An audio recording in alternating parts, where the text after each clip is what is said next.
Today I'm going to walk you through how to make goat milk soap using this tried and true recipe that I've been using for years with great success. I'm excited to show you some tips, so let's get started. I'm going to be using a digital scale for making this recipe, but you can use any scale that you like that goes in the unit of ounces. You're going to want frozen goat milk for this recipe.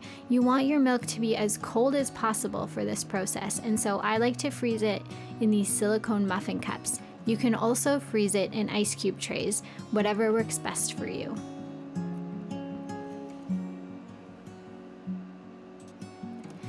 This is milk that I collected over the course of the summer when my goats were producing a lot of extra milk. If you don't have access to your own raw goat milk from your own goats, like I happen to have, then I highly recommend sourcing out another small farm or homestead that you could purchase raw goat milk from for your soap, because this is honestly, I believe, the most important ingredient in your soap, so you want the best quality. In keeping with the trend of making everything as cold as possible, I like to put my bucket that I'm mixing my milk and lye in an ice bath. So it's just a simple thing you can do to ensure that your milk stays as cold as possible. Now we're going to measure out our lye, and one of the most important things you can do when working with sodium hydroxide or lye is to make sure you wear protective gear. So nice tall gloves that go up your arms and safety goggles on your eyes. Those are the two most important things, because you really don't want any of this splashing in your eyes or getting on your skin, because it is a corrosive substance. You also want to open a window when you're using it to make sure you just have good ventilation. Lye can be overwhelming or scary to work with, but as long as you're wearing the protective gear and being safe about it, it's not as scary as it may seem.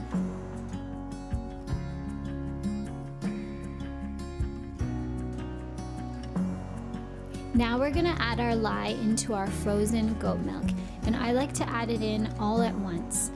And then I begin to stir it, but I'm not going to stir it down to liquid right away. The trick is to do it very slowly. So I'm going to stir it at first to make sure everything's coated, and then I'm going to leave it for about 5 to 10 minutes and walk away, leaving it in the ice bath. And then I'm going to come back after about 10 minutes and do the same thing again. And we're going to do this multiple times until it's gotten down into a liquid state. You don't want to rush this process, because that's when you could burn your milk or scorch it or even change the color of your soap by making it turn yellow. So you want to take your time with stirring in your lye.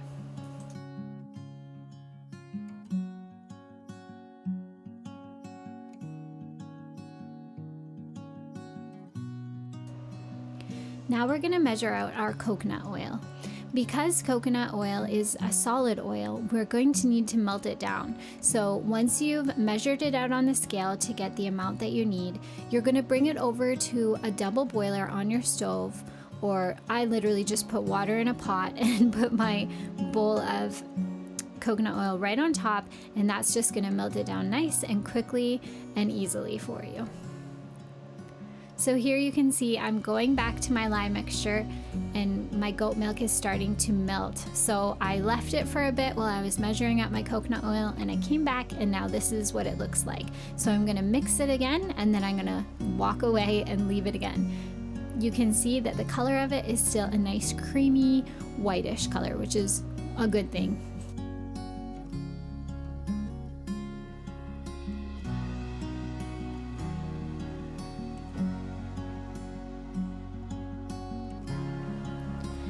Now is a good time to check the temperature of your lye mixture.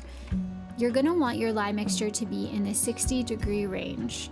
You can see here when I checked it, it was in the 70-degree range, so that is fine, because I'm still going to be stirring more, and I'm going to leave it a little bit longer to let it get down into that cool 60-degree range. And then I pop over to my stove, and you can see my coconut oil is melting down. It doesn't take but more than a few minutes to do this part. And when you're making soap with other recipes, you may need to melt down shea butter or cocoa butter, but in this recipe, we are just using the coconut oil. While I'm in one of those times while I'm waiting for my lye mixture to cool down a bit, I can use that time to do other things, and that would be measuring out my liquid oils. So for this recipe, we are using olive oil. Another good alternative due to the rising cost of olive oil is using high oleic sunflower oil. But for this recipe, I do recommend just using the pure olive oil. It really makes a difference in the soap. And you can see I'm using a lot of it because I'm making a big batch. But you want your oils to be in the 80 to 90 degree range. I really shoot for them to be in the 80 degree range though. And you can see here I was just on the edge of that, so that was perfect. Then I go back to my lye and I'm checking that, and yay, we got 54, so we are good to go.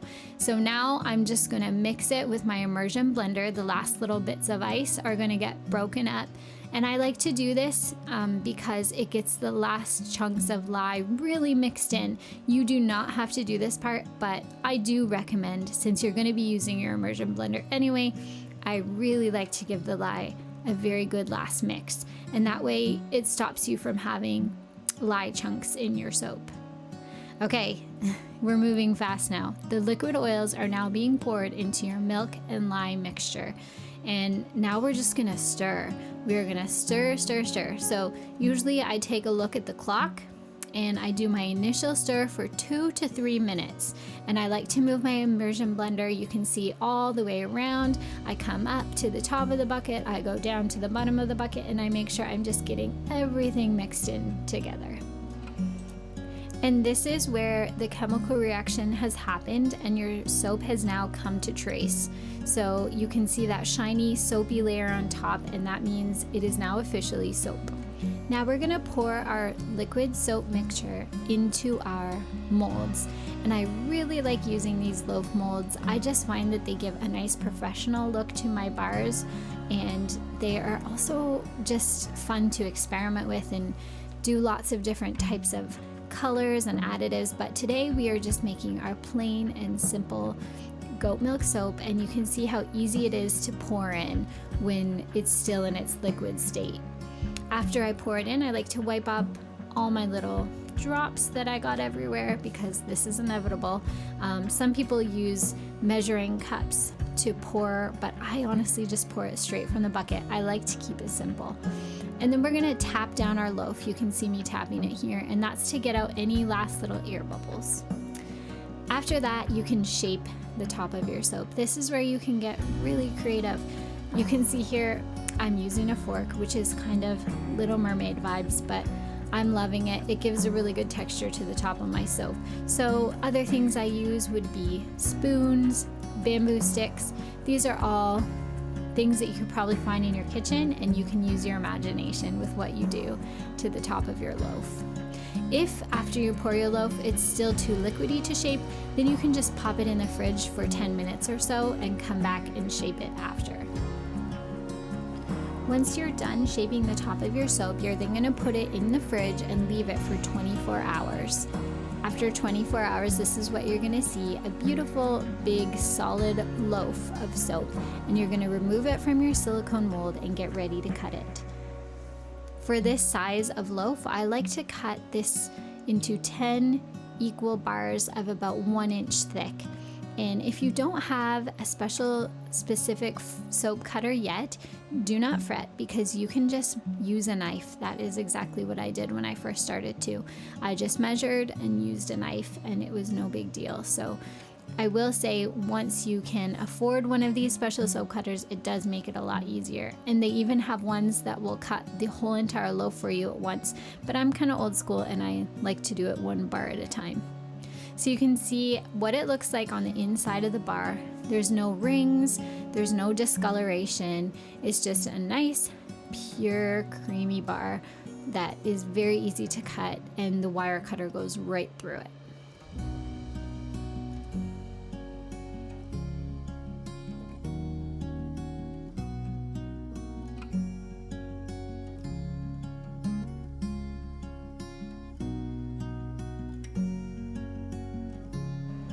It's always so fun to see your bars turn out so good, and it's always tempting to want to use them right away.